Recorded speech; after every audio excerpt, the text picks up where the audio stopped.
Salut, je m'appelle Phil, aujourd'hui on va parler des Vengeurs de la Côte Ouest. Désolé. Alors pas la mini-série qui introduisait l'équipe, ça je l'ai déjà fait dans cette vidéo si vous voulez aller voir.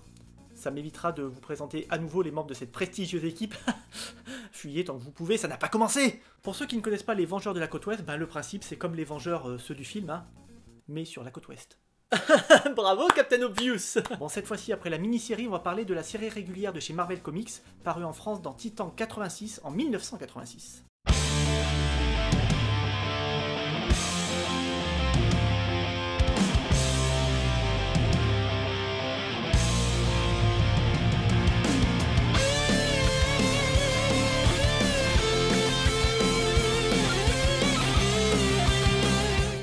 Alors voyons voir le premier épisode. Ah, pas de doute, c'est bien les Vengeurs de la Côte Ouest sur la couverture. Œil de faucon, oiseau moqueur, Tigra, Iron Man et Wonder Man. Ah. Regardez comment il fuit le danger. Pas de doute, c'est bien eux. Donc voyons voir le sommaire. Les Vengeurs, la guerre des étoiles, Micros, la Vision et la sorcière rouge, what the fuck? Ah d'accord. En fait, la maison d'édition Lug, à l'époque, a préféré dire que c'était un épisode d'une série qui était déjà dans Titan, La Vision et la Sorcière Rouge. Même l'éditeur français ne croit pas une seconde dans la réussite de cette série. Bon, première page... Oui, c'est pas très héroïque, plutôt érotique. Oh yeah. Les héros voient débarquer Hank Pym, c'est-à-dire l'homme fourmi, un des membres fondateurs des vrais Vengeurs. Non, je précise qu'il est là parce que dans les prochains épisodes, ça va beaucoup graviter autour de lui alors qu'il ne fait pas partie de l'équipe. Lorsque tout d'un coup, les Vengeurs repèrent un flux d'énergie qui vient du port. C'est Ultron qui est à l'origine de tout ça. Alors Ultron, vous connaissez, c'est comme le deuxième film des Vengeurs, l'ère d'Ultron. Et vous serez en terrain connu parce qu'il est aussi inquiétant et stupide dans le film que dans le comics. Retournons sur le port dans un bateau où les Vengeurs arrivent à sortir d'un piège à base de barres de fer qui va dans tous les sens.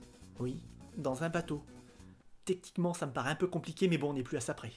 Tout ça pour que finalement Ultron attaque directement le QG des Vengeurs. Donc, pourquoi les attirer au port? Et kidnappe Wonder Man et Hank Pym, vu qu'il est là. Et il délivre Goliath qui était emprisonné là, je ne sais pas pourquoi, vu qu'on n'en a jamais parlé dans la mini-série et que c'est le premier épisode des Vengeurs de la Côte Ouest, mais nom de Dieu, d'où il sort? De retour au QG, Œil de Faucon comprend tout. Ultron, l'enlèvement de Wonder Man et Hank Pym, Goliath...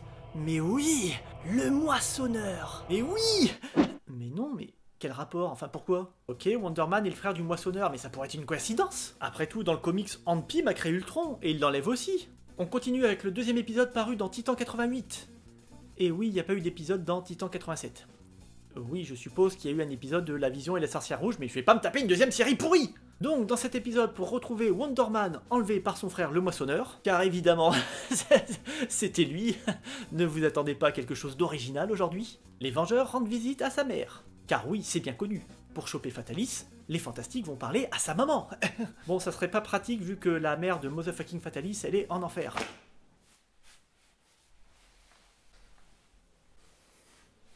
Quoi? C'est pas ma faute? Ben, fais attention. Bref, un épisode inutile où pendant l'enquête pitoyable des héros, les méchants en profitent pour se disputer. Classique. Wonder Man est réveillé. Je pensais... Tu pensais? C'est moi qui pense ici. Dégage, espèce de sauvage. Pardon, Ce singe discute mes ordres. je n'ai jamais mis ton autorité en question, mais celui qui porte le pelage du gorille sacré d'accès... Oh, c'est pas un peu raciste ça? Désolé. Je n'ai pas de leçon à recevoir, surtout de toi. Tu me paieras ça, moissonneur. Sale nègre. Quoi? Sale nègre. Eh ben, Luc, on a pété un câble ou quoi? L'épisode se finit avec Ultron qui attaque les Vengeurs. Bam, gros coup de théâtre. Vite, la suite! On retrouve les Vengeurs de la Côte Ouest 10 mois plus tard! Genre, tout le monde s'en bat les steaks! Et là, dans ce Titan 98, c'est officiellement, selon Lug, le premier épisode. Donc, on les retrouve bien évidemment en couverture. Pas du tout. Ah si, ils sont annoncés là, dans le petit cadre que personne ne va lire. Humiliation suprême! On reprend l'histoire une fois le combat terminé. Je suppose que le combat a eu lieu dans Titan 99, dans un épisode de la Sorcière Rouge et la Vision, donc on n'est plus du tout dans l'actualité. Je pense que les Vengeurs de la Côte Ouest, c'est la première série au monde qui commence par un combat fini. Mais on a quand même droit à un petit résumé des héros et on comprend pourquoi Ultron n'est pas en première page. Parce qu'à la base, c'est quand même lui qui a attaqué les Vengeurs dans le dernier épisode. Et ben en fait, Ultron a réussi à s'échapper grâce à une maladresse de Tigra. Jusqu'au bout! Normalement, elle devrait faire profil bas, mais là, elle se casse en envoyant balader tout le monde. Aucun respect pour ses collègues. Hank Pym a un grand sourire, donc je pense qu'il va dire quelque chose de sympa pour lui remonter le moral. On a beau avoir des amis, on est toujours seul à la fin. Enfin, c'est horrible, pourquoi tu dis ça avec le sourire? J'aimerais pas l'avoir comme docteur, ce mec. Excusez-moi docteur, mon fils a eu un accident de voiture, on m'a dit de passer aux urgences. Ah oui, l'accident de voiture, oui. Il est mort, on est en train de l'autopsier. Bonne journée. On continue avec Titan 99, où Firebeard... oui, je dis Firebeard. Firebeard, de son vrai nom Bonita Juarez, peut créer un bouclier de flamme autour d'elle, et peut voler. Où Firebeard se fait attaquer par des démons de Pandémonium. Un méchant, on s'en fout. Et attention, c'est du lourd. Firebeard tombe par hasard dans les bras de la chose des 4 Fantastiques, qui est tombé par hasard en panne de voiture, par hasard devant le QG des Vengeurs de la Côte Ouest. Je vais par hasard me servir de ce bouquin comme papier toilette. On atteint des niveaux inférieurs scénaristiques, affolants. Je sais pas si vous vous rendez compte, on est hors compétition là. Donc la jeune femme en détresse demande de l'aide aux Vengeurs, qui, je le rappelle, sont là pour aider les gens en danger, et un mec qui balance des démons sur la gueule des gens, c'est visiblement un danger, mais une fois de plus dans le genre j'aime beaucoup ton visage et je vais m'en servir de litière, Tigra fait très fort. Bof, elle est pas terrible. Elle essaie de nous apitoyer. Au diable cette Firebeard. Cette fille est une mauviette. C'est un festival! Je croyais que c'était la fête de Julia Pronovo, mais non, apparemment c'est la fête de Firebeard. Sachant que Firebeard est sympa et qu'elle ne fait de mal à personne, au contraire, je ne comprends pas les motivations de Tigra. Je ne comprends pas le scénariste tout court même. C'est Steve Englehart qui a vraiment marqué l'histoire de Captain America et des Vengeurs, mais là, il n'y sait même pas. Tenez, sur la fin de l'épisode, après le combat et après que Pandemonium ait réussi à se sauver. Et non mais ils vont jamais y arriver. Hein. Quand Pandemonium fait un petit discours assez inquiétant, il se passe ça.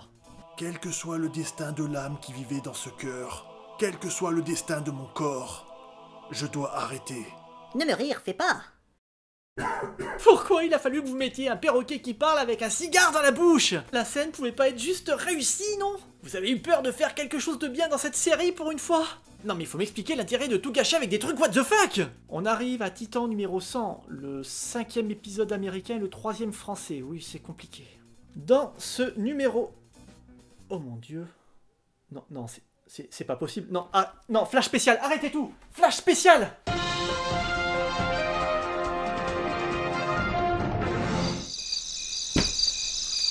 Salut, flash spécial pour... Excusez-moi, je vais fermer la fenêtre. Oui, parce que j'habite Marseille. La banlieue.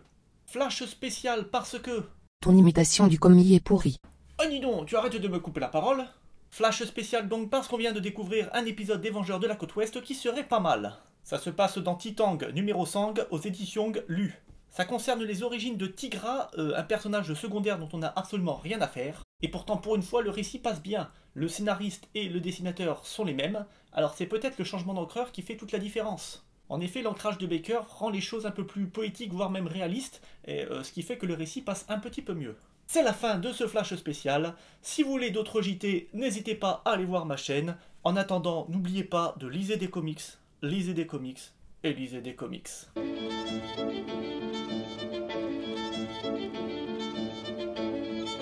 Eh oui, ça peut paraître surprenant... Quoi? Ah oui, j'aime pas les clichés sur Vichy, mais sur les autres, c'est rigolo. Et oui, ça peut paraître surprenant, mais pourtant, voilà un épisode sympa centré sur Tigra. Cette malédiction, sa transformation en chatte, ça explique un peu ses sauts d'humeur. Et puis le scénariste développe l'idée d'un Ultron qui aurait évolué, mais en gentil. Et franchement, c'est bien vu. On continue avec Titan 101 où Hank Pym se rend à un rendez-vous donné par le gentil Ultron. Sauf que c'est un méchant Ultron qui l'attend là-bas. Mais le gentil Ultron aide Pym et le méchant Ultron ne comprend pas ce que c'est que ce gentil Ultron. Mais alors, pourquoi tu t'es fait passer pour un gentil Ultron si tu savais même pas qu'il y en avait un? Je sais pas. Problème de traduction, scénario totalement improvisé, je ne sais pas, je ne sais plus quoi penser. Et on finit en apothéose, oui parce qu'il faudra bien qu'on arrête un jour. On finit avec l'épisode de je ne sais pas, on s'en fout, c'est incompréhensible de toute façon, dans Titan numéro 102. Non mais c'est quoi votre problème Marvel? Non mais regardez Tigra! T'as de l'eczéma? Je sais pas, mais pourquoi? Enfin, non! Le dessinateur Al Milgrom est aussi impliqué que le scénariste. C'est pas possible, ils le font exprès. Où est l'explication? Bon, on va revenir en arrière, tiens. Je vais vous montrer quelques extraits des derniers épisodes et après je vais vous poser une question en rapport avec cet épisode. Non, pas question de m'embringuer dans un groupe, surtout avec un chef aussi bas de plafond. Le groupe, c'est plus mon truc. Pas question, mon vieux. Il est dur de la feuille ou quoi? Quand je dis non, il entend peut-être. Ouvre grand tes esgourdes. J'ai dit non. Négatif. Non. Nine. Niet. Question pour un champion. Question pour un champion, pour une championne. Un indice en bas de votre écran pour vous qui êtes chez vous. Vous êtes prêts? Oui. Top! Est-ce que la chose veut faire partie des Vengeurs de la côte ouest? Non! C'est pourtant clair, hein? Eh ben, Œil de Faucon n'en a rien à faire. Il veut absolument que la chose fasse partie de l'équipe. La chose essaie de quitter discrètement la ville. Je sais pas si vous vous rendez compte dans l'état de psychose où on est là, hein. Mais les Vengeurs font surveiller les aéroports. Ils lancent un avis de recherche à la télévision sur la chose. C'est juste horrible. Les mecs, c'est des tarés.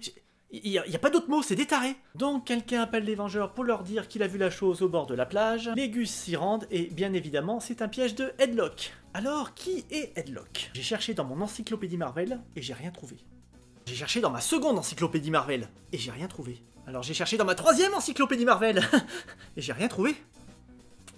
Alors j'ai cherché dans ma quatrième encyclopédie Marvel.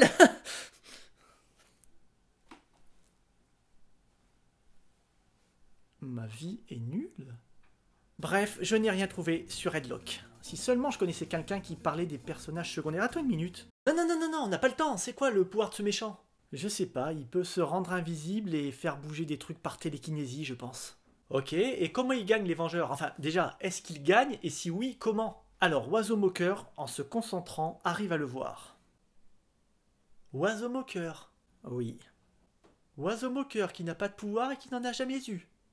Oh oui. C'est ce que j'aime dans cette série, c'est que tu crois que t'as touché le fond, mais au fond, il y a un Vengeur de la côte ouest qui est en train de creuser. Je vous en donne encore la preuve. C'est pas les Vengeurs qui arrêtent Headlock, c'est la chose qui lui envoie un énorme rocher au coin de la tronche. La chose qui est revenue pour les supplier, littéralement, hein, de le laisser tranquille. C'est dingue. Stop! Je pense qu'on va arrêter là. Oh, mais alors, tout à fait d'accord avec toi. Oui, on verra dans le prochain Rétro Comics les épisodes suivants. Bah oui, à la base, j'avais prévu de faire 3 chroniques sur les Vengeurs de la côte ouest. Une sur tous les épisodes Engelhart-Milgrom, une sur la période Byrne, et une dernière sur le duo Thomas-Ross. Mais quand j'ai commencé à lire ce truc, toutes les 2 pages, je me disais « C'est pas possible, il faut que j'en parle !» Non, ils vont pas oser. Ah si, mais c'est énorme! Bref, je pense qu'on est parti pour un petit moment avec les Vengeurs de la côte ouest. Merci d'avoir regardé cette vidéo, j'espère qu'elle vous a plu, n'hésitez pas... Oh, attends, mais les abonnés, ils veulent pas voir ça, ils veulent qu'on leur parle de grandes sagas, ils veulent le meilleur du comics. Ouais, t'as raison, je suis le grand rétrophile, je vais leur donner le meilleur. Je vais leur donner... Civil War. Ah oui, il y a que quelques épisodes, ça peut le faire. Non, je vais faire la totale. Je vais faire les tie-in, le prélude, les histoires secondaires. Quoi? Non mais c'est trop là. Les hors-séries. Oh, wow. Ça va, mec? Trop de numéros, trop d'histoires, trop de personnages secondaires. Allô?